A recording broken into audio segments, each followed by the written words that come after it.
Welcome back to our lecture on understanding and interrogating and interpreting machine learning models. So far, we have discussed a little bit about the microstructure informatics. We have also discussed a little bit about how you can go with this idea of composition-based feature vector in order to predict the properties of materials. And in all of these cases, we have talked about how we will handle the data, how we are going to featureize our data set, and then we have basically assumed that some amount of machine learning model will be trained, and that is going to give us a way of making predictions related to the material properties. And before that, in the first part of this course, a good amount of machine learning algorithms and machine learning models were discussed. Now, one of the challenges that we faced with machine learning is that oftentimes people think of this almost like a black box. So what we are going to do today is to see if there are any ways in which we can look under the hood, if there is any way in which we can decode this type of black box. So generally, when we look at our machine learning processes, we will start with our database. And in our database, oftentimes we are going to start with the alloy composition. After we enter the alloy composition, we will also start and add in the features which are basically the alloy descriptors. Now, if you think about it carefully, when we talk about the alloy descriptors, many times all we add are composition-based feature vectors. So your average atomic number, average valence electron concentration, and so on and so forth.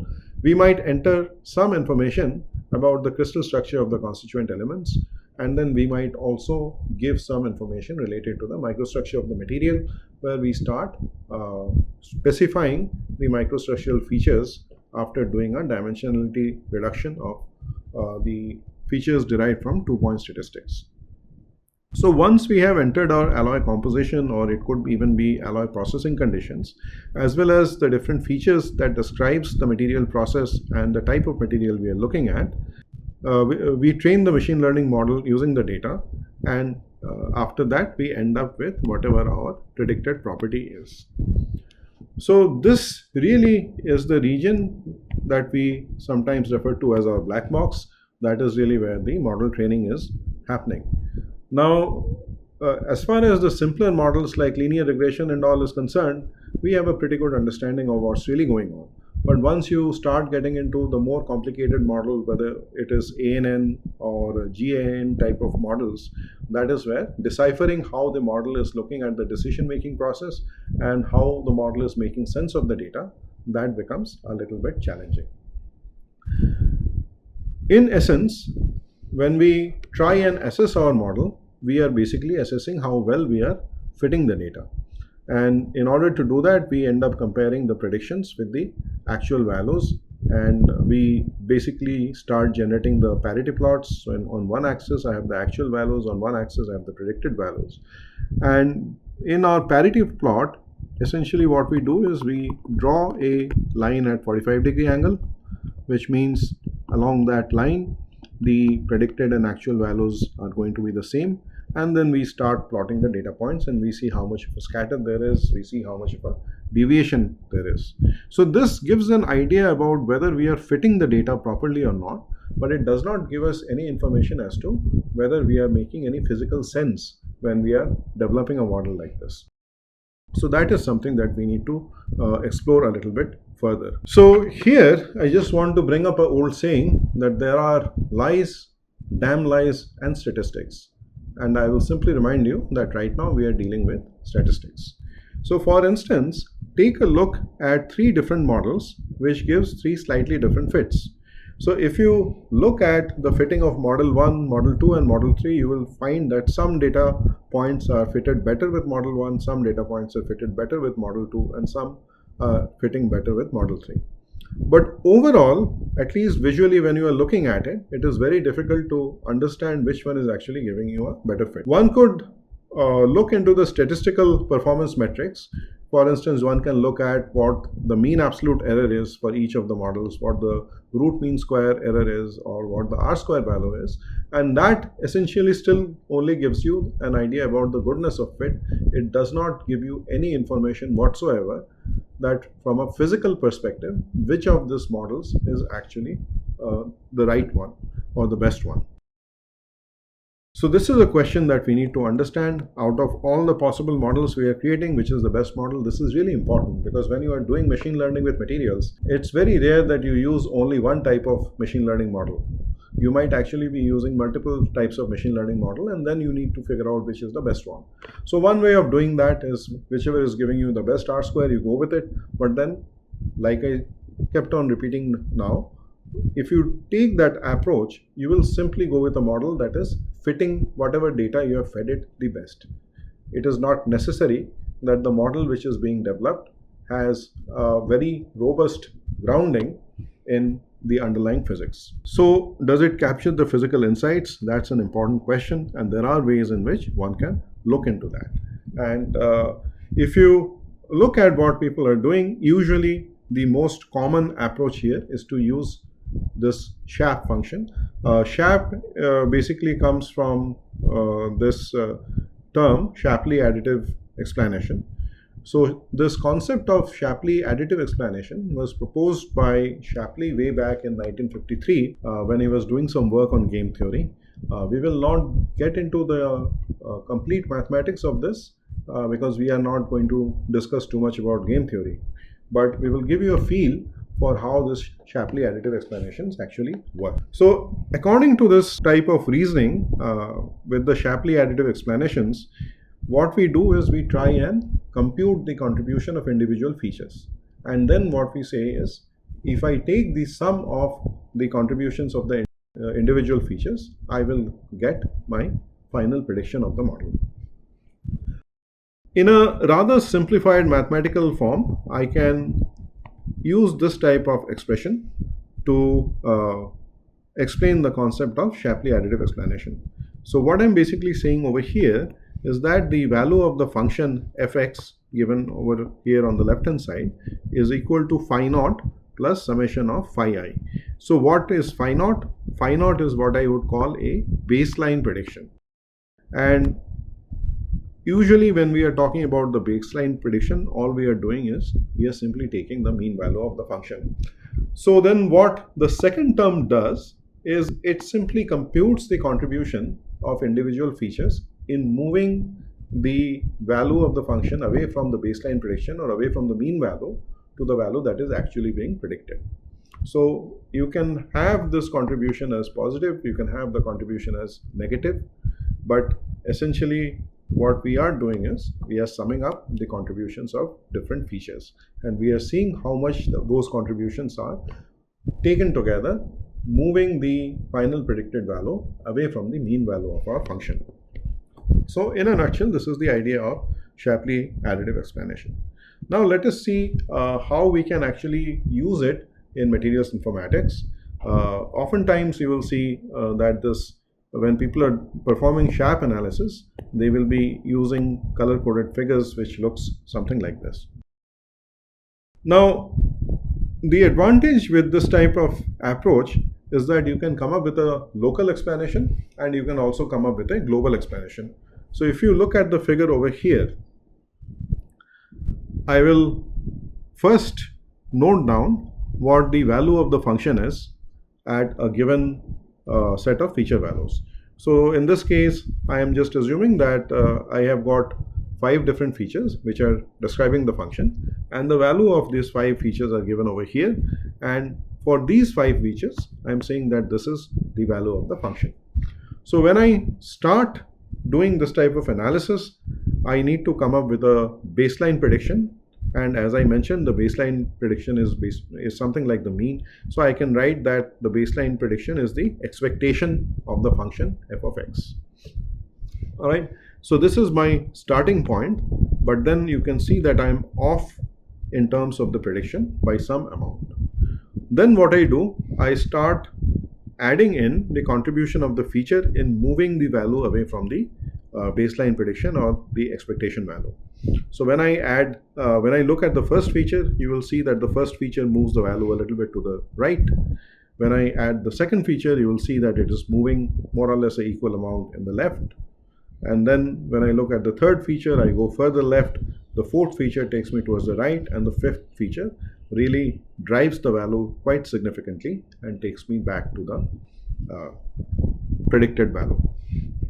So what happens over here is locally for one particular set of feature values, I get an idea that which feature contributes how much in moving the value away from the expected value to the predicted value. So that's why I call it a local explanation, because this is being done with only one set of feature values.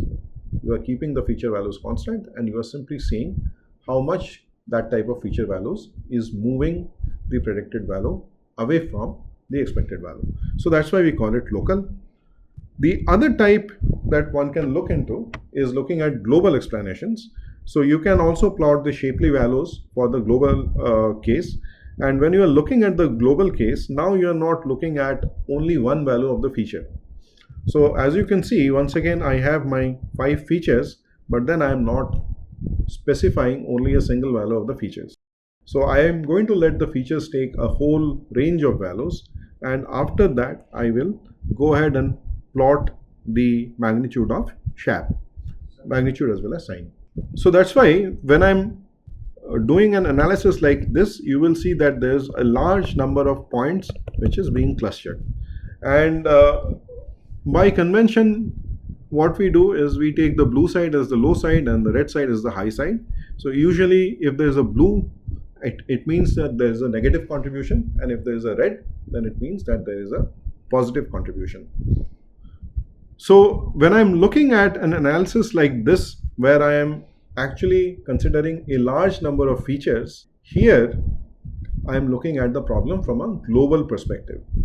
So this is now giving me an idea that on an average, rather than for a particular case, on an average, how much individual features are contributing towards moving the value away from the mean value of the function to the predicted value of the function. Now, understanding the theoretical foundations of Shapley additive explanation is one thing, using it is another. So what I will do is I will leave up this link. If anyone is actually interested in playing around with the Shapley additive explanations, they can simply go to this link, and over here you will have a fairly exhaustive documentation related to how you can compute the SHAP values.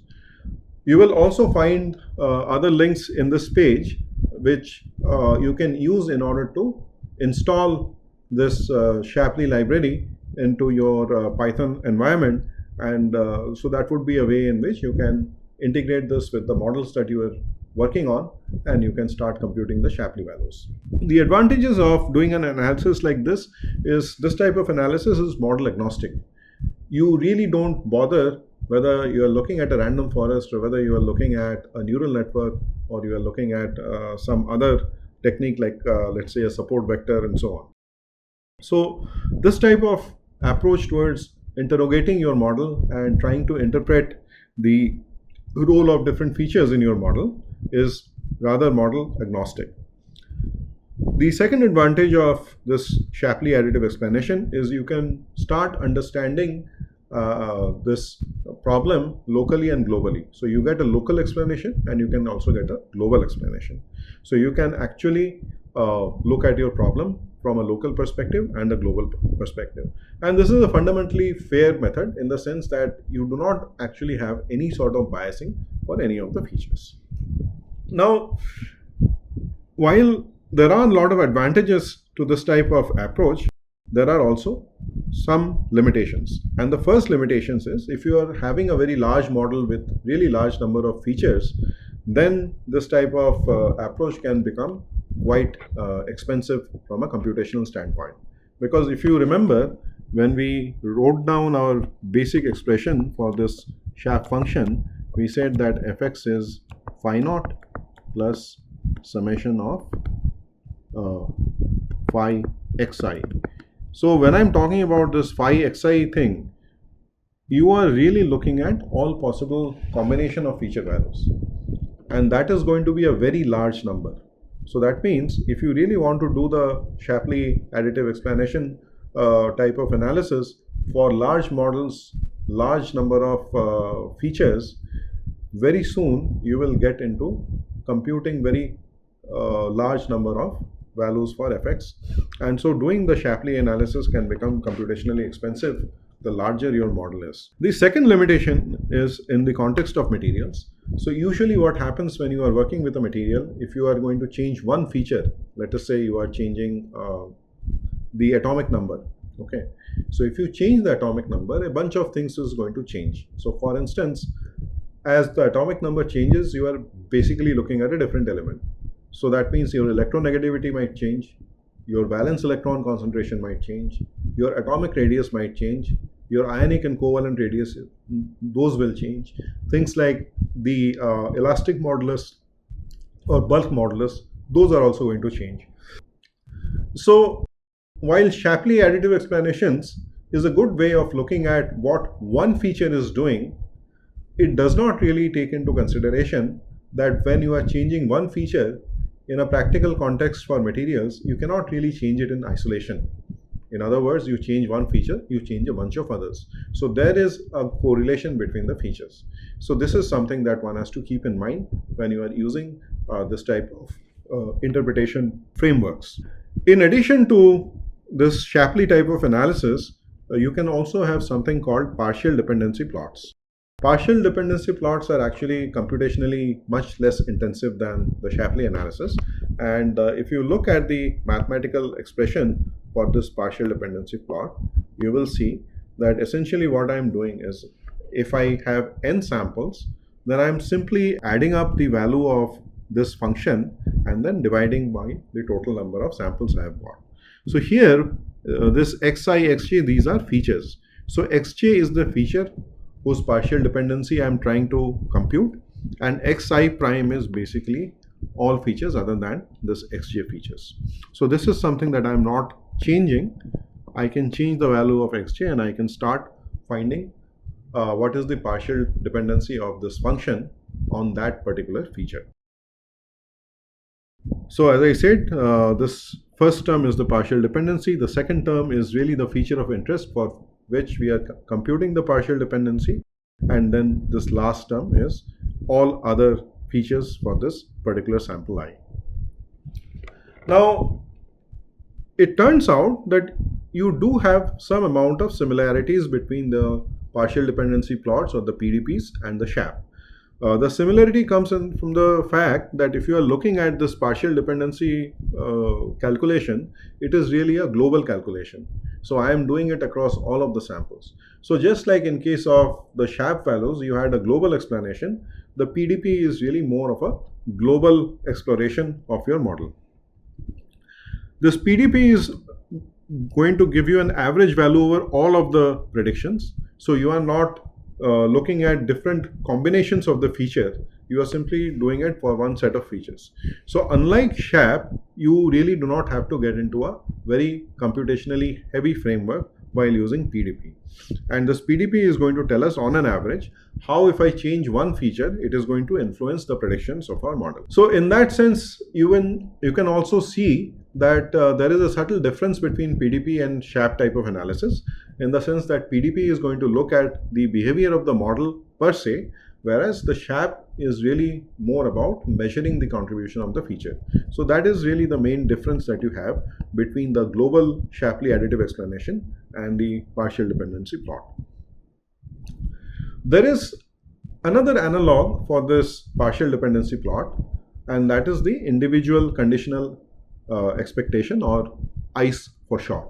Now, just like PDP was more global in nature, ICE is actually more local in nature. And what you do over here is, instead of averaging, you will simply plot one curve per instance. And then what you essentially do is, you will plot all different types of curves by varying the value of the feature. So essentially what you are now looking at is how will the predictions that your model is making going to change when the individual features are changing. So when you look at the mathematical expression for ICE, the expression is given by this term, that the ice of the feature xj is simply the value of the function which is computed at a particular value of xj, keeping all of the other features the same. So unlike PDP, I am really looking at how the prediction is changing as I am changing one particular feature in a certain neighborhood. So what that means is it is actually starting to give me some sort of a local interpretation of my model. And that is the main difference that you have with PDP and ICE. So just to summarize, even though there is some underlying similarity between, let us say, PDP and SHAP as well as ICE and SHAP, these are actually different things. So over here, the feature, this figure on the left hand side, this is basically the local SHAP analysis. And as I said, in local SHAP analysis, you are starting with the expectation value, and then you are simply seeing how the different features are changing the value towards the predicted value. So this is local in the sense that this type of calculation is done only for fixed values of the feature. Then over here, this is the representation of your global SHAP analysis. So here also we have got 5 different features, and essentially what we are doing is for all of these feature values, we are seeing on an average how much each feature is affecting the model prediction. So this is basically your global SHAP. In both cases, the underlying commonality is that we are trying to compute the contribution of the feature to the model prediction. One is being done in a very local case and one is being done on an average, so that's looking at a global case. A partial dependency plot, on the other hand, is going to look something like this, where you are plotting the partial dependence as a function of the feature value, and you can see that in this particular instance, as the feature value is changing, you will see that there's really not much dependence of the function value on this particular feature. But then once you reach a certain threshold value, you will see that this value is shooting up. And so in this certain threshold, you will see that there is a significant local dependence of the function on the value of the feature. Similarly, if you look in this region, once again, you will see that there is a significant dependence of the function on this particular feature value. The final plot over here is the ICE plot. And as you can see, what we are doing over here is for different features, we are simply plotting the model outcome rather than any dependence as a function of the feature value. And so as you have different features, you will be having different types of different number of ICE plots. So if you look at the utility of all of these, the Shapley explanation will give you the measure of how much individual features are contributing to the model outcome. The PDP is going to give you an idea about how much the outcome is dependent on the feature value, that on an average what the model prediction would be as we are changing the feature value. And then if you are looking at the ICE plots, it is going to give you a very local interpretation of how the model outcome is changing when we are looking at different features and we are changing the values of the features in a given neighborhood. Now, in order to address the limitations of this type of models, I just wanted to discuss a piece of research work that we had done in our research group, where we came up with a model called COSMO. So COSMO stands for Compositional Stimulus and Model Response. And I've just put up the reference for the paper in case anyone is interested in using this framework. So in case of this COSMO type of approach, what we do is we start with a certain composition. Our basic underlying assumption over here is when you are looking at prediction of properties of materials, you are looking at either intrinsic properties or extrinsic properties. The limitation of this particular framework is that instead of looking at extrinsic, we are simply looking at intrinsic property. So when you are looking at the intrinsic property, the one knob that you can turn in order to tune the property of the material is the composition. And therefore we start with the composition. We start with the composition as our input. So once you have the composition plotted out in space, suppose you are featurizing your model by using 7 different features. And each of these vectors is effectively denoting an axis along which you can vary the feature, and as a result of that, the value of the prediction is going to change. Now, if I change feature x1 by a small amount delta x1, then the predicted value or the model outcome is going to change by a certain value delta y. So in that sense, this part of Cosmo is not very different from the PDP type of analysis. And essentially, when we are looking at the partial local dependence, we are defining the partial local dependence by the slope of this particular line, which is the line that tells you how much the predicted value is going to change as we are changing one particular feature value at a given composition. So similarly, one can start computing the partial dependence of all of the features in there. So once your partial dependence is computed for one particular composition, all you need to do is you need to change your composition. As we discussed, when we are working with the intrinsic properties, this change in composition is the stimulus that is needed in order to bring about a change in the predicted value of your model. So what we do is we will take a composition step, and for our initial composition, your features might be having values which are given over here.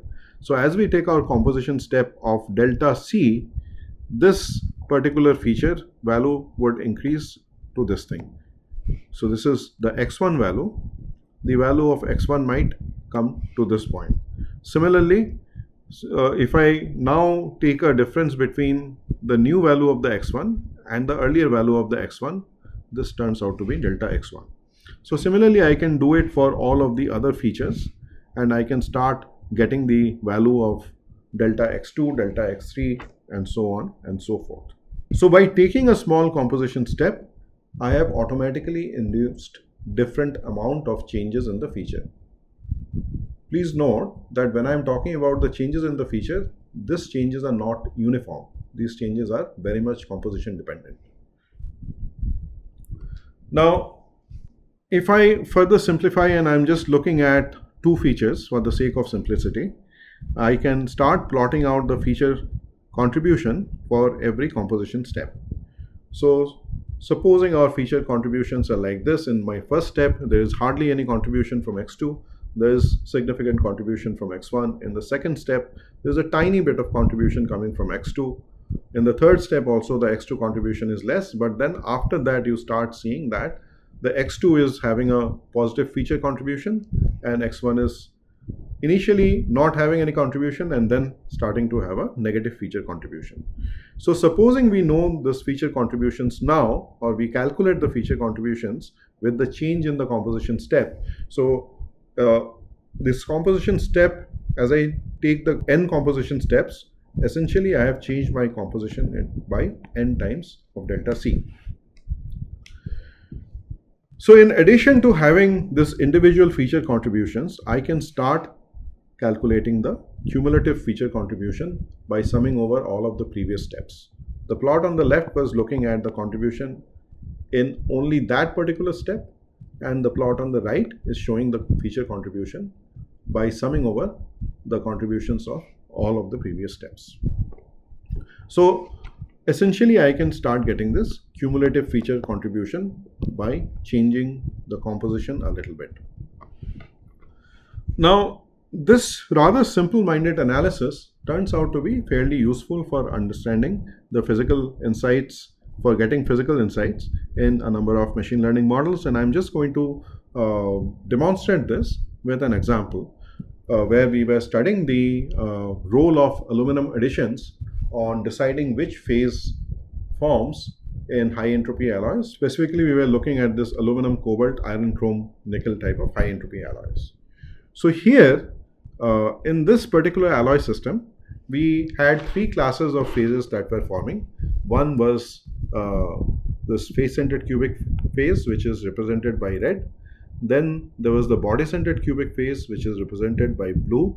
And then you had the intermetallic phase, which is represented by yellow. So when we ran our model and we looked at the predictions of different phases, we found that as I'm changing the aluminum concentration, essentially as I'm increasing the aluminum concentration, we start having an increase in the probability of the formation of intermetallics. So if you remember, when we were giving the example of our composition based feature vector, we highlighted this model for phase selection in high entropy alloys. So this is the same model that I'm talking about. And there we said if the phase probability was greater than 0.5, we assume that the phase was forming. So what we see over here is once you increase the aluminum content to more than 20%, you have the chances of intermetallic phase forming. And similarly, you will see that as I'm increasing the aluminum content, the probability of forming the body-centered cubic phase increases, and until I get to this point, after that I can see that the body-centered cubic phase actually exists. And similarly, the probability of the face-centered cubic phase decreases. So this was our overall observation, this was our overall prediction of the model.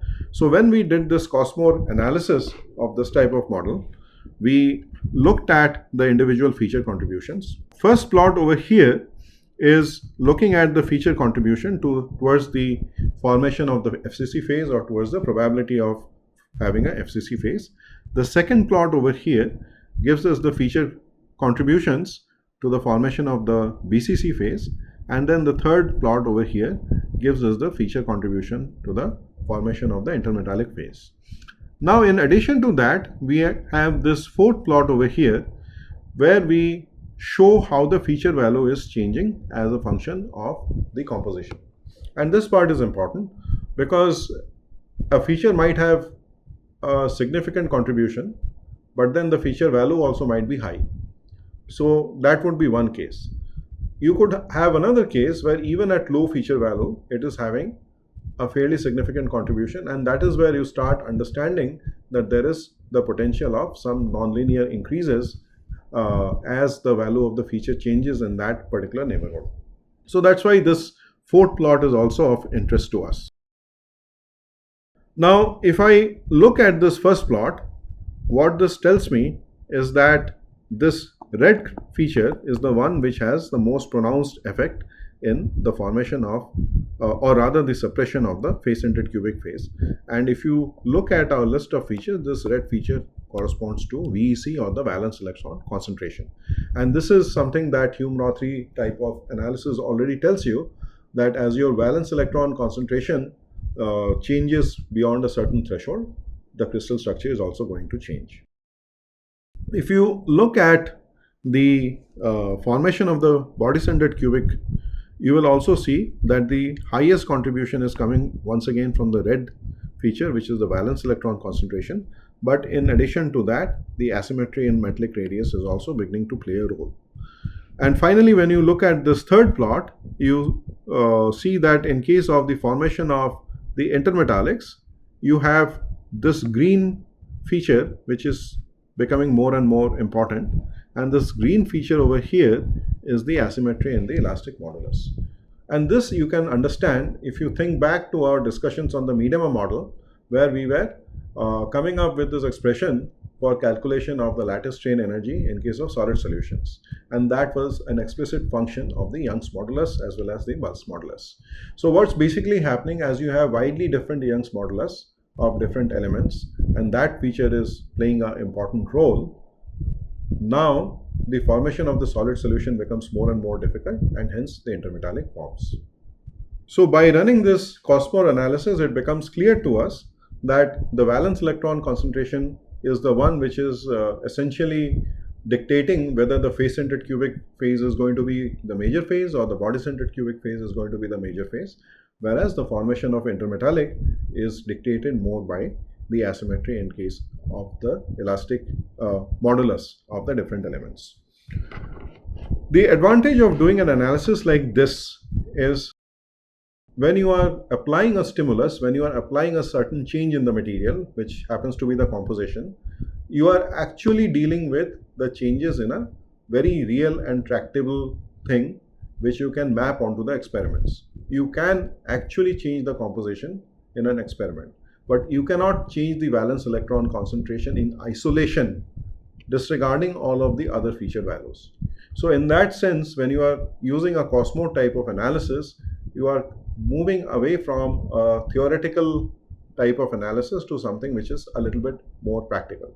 Now, of course, Cosmo also has its own drawbacks in the sense that if you have highly correlated features, this may not be a very good mechanism for interrogating your model, but nonetheless, this still happens to be a fairly useful mechanism for interrogating your machine learning models. And once again, like the SHAP and the PDP and the ICE, Cosmo is also rather model agnostic.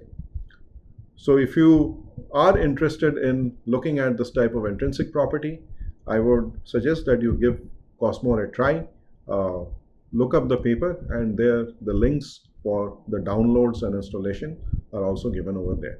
So in a nutshell, this is how we interrogate different types of machine learning models in an effort to decipher the decision-making pathways and to get some sort of physical insights. So with that, we are going to stop here.